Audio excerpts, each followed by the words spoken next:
Nous allons à présent donner la parole à notre camarade, secrétaire aux affaires de sécurité et de stratégie, la commissaire divisionnaire, maintenant retraitée, Hélène Essoka, pour qu'elle nous entretienne d'une menace qui est l'une des plus prégnantes qui est dans le pays, c'est la guerre successorale interne au régime RDPC de Paul Biya. L'exposé sera donné en anglais, la langue dans laquelle elle est très à l'aise, même si elle pourrait le faire en français. Elle est plutôt fluente en français. Mais on vous fera au besoin, pour ceux qui ne sont pas anglophones, une petite synthèse à la fin de son exposé. My dear comrade Hélène, you have 15 minutes to help us understand what is going on inside this ugly, old, dangerous, corrupted, incompetent regime of Mr. Biya's CPDM. Thank you to take the talk. Thank you so much, Prof. Thank you. I really appreciate you for this initiative first. And I want to say this is an opportunity to give this message out to my fellow Cameroonians. I hear people say, why don't you go to the point? Why don't you go straight on to the point? What is all this talking and talking? But remember, Cameroonians, you have tried to do it the short way and it has never worked. You tried to follow the short way, it didn't work. And here we are today, after 43 years, still hoping or still risking being under Biya's leadership again for another 7 years, because we have not taken the time to study the root cause of the problem in order to find the solution.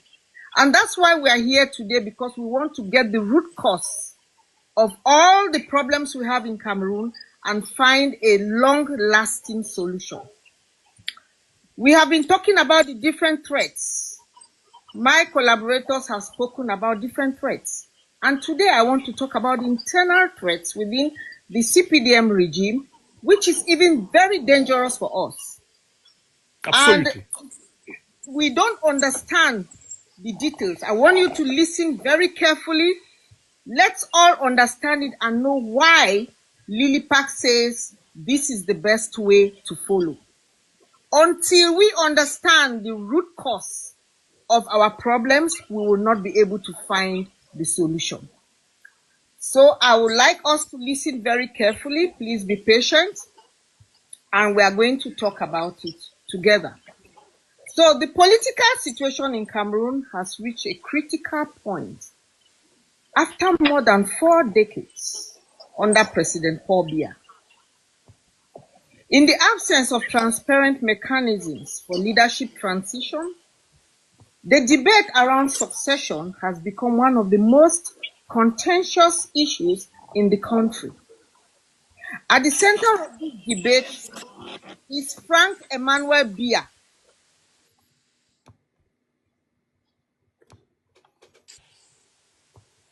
whose increasing power visibility has triggered deep divisions within the ruling Cameroon's People's Democratic Movement. So within the party, they are raising issues. The disgruntled elites of the CPDM who do not want Frank Biya's succession captures a complex political reality. Far from referring to mere bitterness or jealousy, it reflects a profound tension within the system, rooted in fears of dynastic succession, the potential manipulation of constitutional law, and the survival instincts of political elites whose power may be threatened by transfer of authority to the president's son. Listen very carefully. The emergence of Frank Biya as a potential successor. Although Frank Biya holds no official political office, his growing presence in national political narratives has fueled speculation about a possible dynastic transition. Support groups have emerged in his favor, different groups. Prominent regime figures have subtly endorsed him. We have heard them talk about him. And sections of state-aligned media have presented him as a symbol of continuity. The most recent warm reception offered to the Vice President of Equatorial Guinea, Teodoro Obiang Mange, the son to the President of Equatorial Guinea, tells us that something is coming up. The trend is visible. Yet Frank Biya's prospects raise fundamental questions about democratic legitimacy. Cameroon's constitution does not envision hereditary succession, and Frank Biya has never been tested through any electoral process. He has never been in any election. The mere circulation of his name as a possible successor thus exposes the fragility of Cameroon's republican institutions. Now, contrary to the dismissive label disgruntled elites, as we call them, of the internal CPDM resistance, is based on several deep concerns. First and foremost, fear of a de facto monarchy. Many of them fear that we may end up having a monarchy where a father gives it to the son, and this transition will mark a historic rupture, signaling that political power in Cameroon is no longer grounded in republican principles, but in bloodline continuity. The second point is that there is threat to entrenched power networks.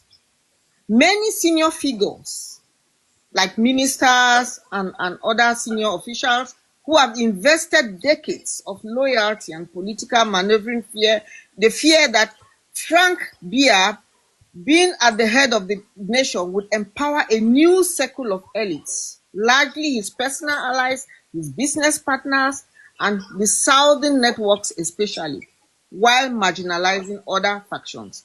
And the third one is a concern about disintegration.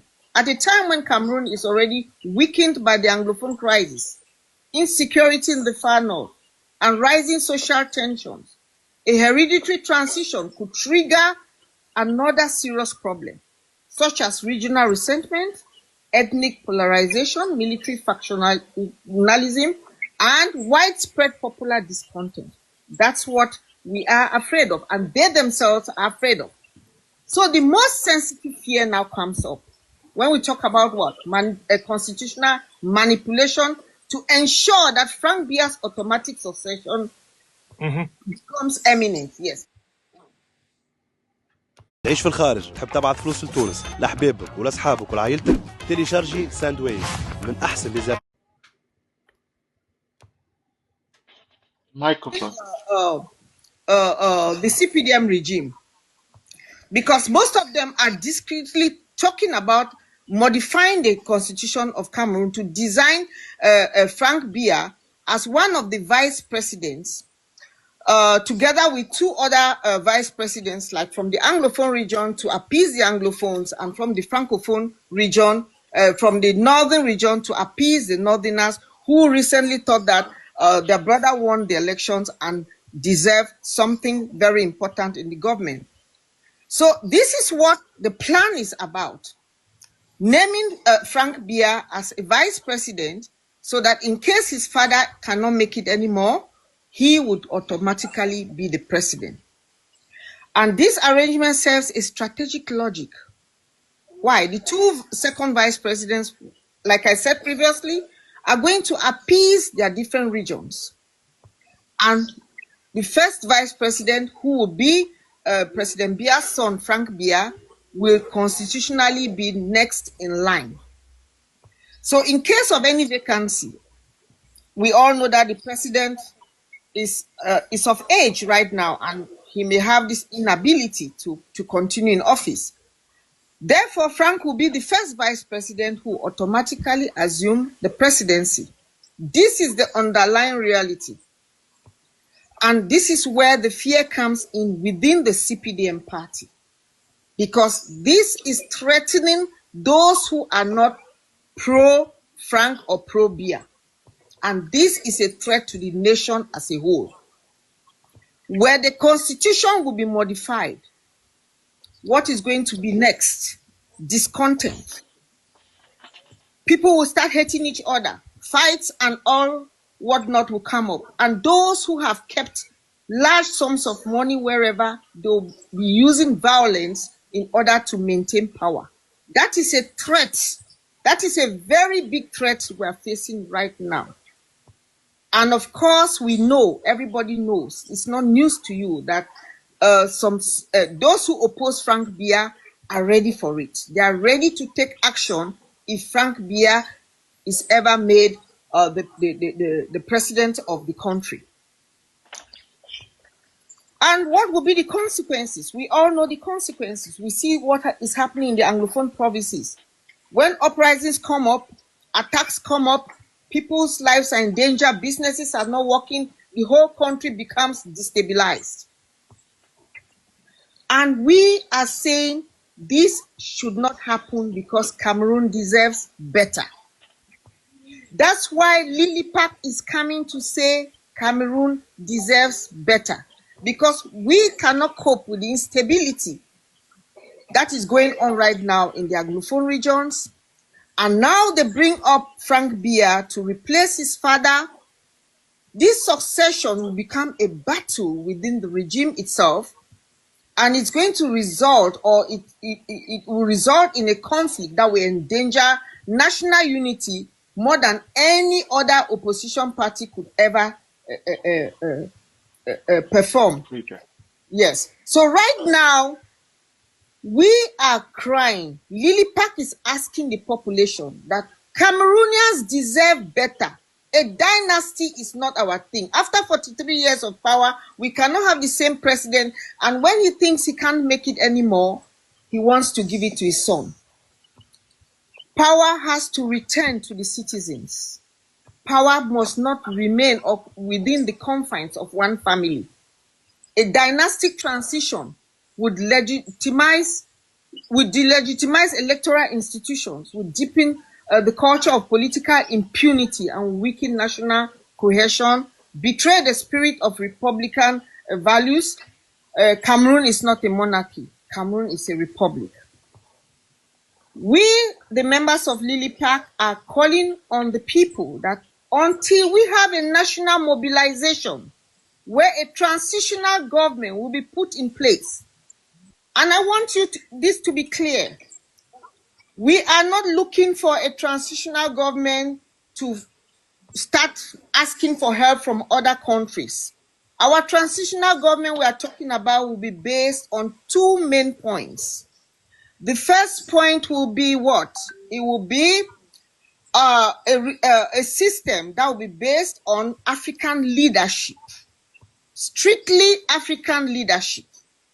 We don't want to depend on other countries anymore, and that's why we talk about Pan-African institutions. And the second point will be based on truth and justice.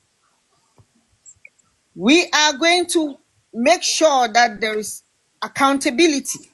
There is no system that will be the old system that we've always had. No. If you listen to our servant leaders' live shows, Professor Franklin Yamsi, he always talks about a transition. He always talks about, like the name applies, on Lily Park, which is the Lion Indomptable de la Libération Panafricaine du Cameroun, Lily Park. We are basing our transition on Pan-African principles. And that is why we are calling on everybody that it's not a one-man show. It's not going to be only about Lily Park. It's going to be about all Cameroonians, where we are going to mobilize, have a national mobilization, get a transition, which will be a military-civilian transition, make reforms in all sectors of our systems, organize a free and fair election, and choose our leaders. That's the plan, and that's the only plan. We have tried to do it in different ways. We have followed leaders, fake opposition people here and there, and we have seen the results. And we are even going to see more than that if we are not careful. If we don't change our minds now and take the right decision so that we do the right thing by understanding the root cause of the problem, then we are going to fail for another 7 years. This is the time, and this is the time, and it can only be now. Thank you so much, and I hope we all learned something. Thank you a lot. Thank you a lot, Hélène, for this wonderful exposition. Now we know. Alors, je vais essayer de résumer ce que notre camarade Hélène a dit parce que plusieurs d'entre vous, je l'imagine, n'êtes pas anglophones. Hélène a démontré que notre pays natal, le Cameroun, est confronté à un régime qui, précisément parce qu'il souffre d'illégitimité et parce que pendant très longtemps, ce régime a vécu de corruption, de pillage et a commis toutes sortes de crimes, veut se protéger en se reproduisant de toutes les façons possibles à la tête de l'État. Et le plan le plus en vue de ce régime, après la mascarade pseudo-électorale donc du 12 octobre, c'est une succession dynastique. Monsieur Biya, sur le modèle des autres régimes france-africains, veut modifier la constitution, du moins les marionnettes qui gouvernent le Cameroun, en utilisant Monsieur Biya, dont on voit bien l'âge très avancé et l'incapacité factuelle à gouverner lui-même. Ils veulent donc modifier la constitution, créer un système de 3 vice-présidents pour distraire les populations du Nord, du Cameroun anglophone et positionner. Je dis, c'est vrai que toujours, je me tape comme dauphin constitutionnel le fils de Biya Paul, Franck Biya, pour qu'on ait au Cameroun une situation comparable à celle qu'on a connue dans les dynasties france-africaines qui entourent notre pays natal. La camarade nous appelle à être vigilants au fait qu'une telle succession va s'accompagner de conflits internes graves, car à l'intérieur de l'appareil d'État, Franck Biya ne fait bien sûr pas l'unanimité, d'autant plus que son père, Paul Biya, n'a pas reçu le pouvoir au Cameroun des mains de son père, le doyen Assam Vondo. Et il y a plusieurs personnes à l'intérieur même du régime RDPC pour ne pas être d'accord qu'alors que c'est Aïdjo, un Peul du Nord, qui, sur injonction française, a transmis le pouvoir à Biya, Biya, lui, veuille transmettre le pouvoir en famille. Comme si, en 1982, Aïdjo n'avait pas de fils. Comme si le Cameroun était devenu tout d'un coup, subitement sous Biya, une monarchie qui ne veut pas dire son nom. Or, non seulement il y a ce conflit interne que la camarade a souligné, mais il y a tout naturellement des forces qui, dans la société en général et parmi les ennemis traditionnels du Cameroun en particulier, vont profiter de cette guerre successorale interne pour fragiliser le pays, ce qui explique que nous ayons parlé de plusieurs menaces. Menace Boko Haram, menace française, bref, ce projet successoral risque de conduire le Cameroun aux abîmes. La camarade conclut en disant « Il nous faut donc nous élever, prendre conscience que nous sommes le même peuple et que nous avons la responsabilité de nous mobiliser pour reprendre notre souveraineté en tant que peuple en main et fonder une république nouvelle, authentiquement panafricaine, qui va protéger toutes nos populations de ce qu'elles ont vécu. » Donc, elle attire notre attention sur le projet de modification constitutionnelle qui est une grave menace qui pèse sur le Cameroun et qui est la seule voie que le régime Biya va essayer d'utiliser pour se survivre à la disparition biologique, évidemment naturelle, de M. Biya qui se profile avec son grand âge.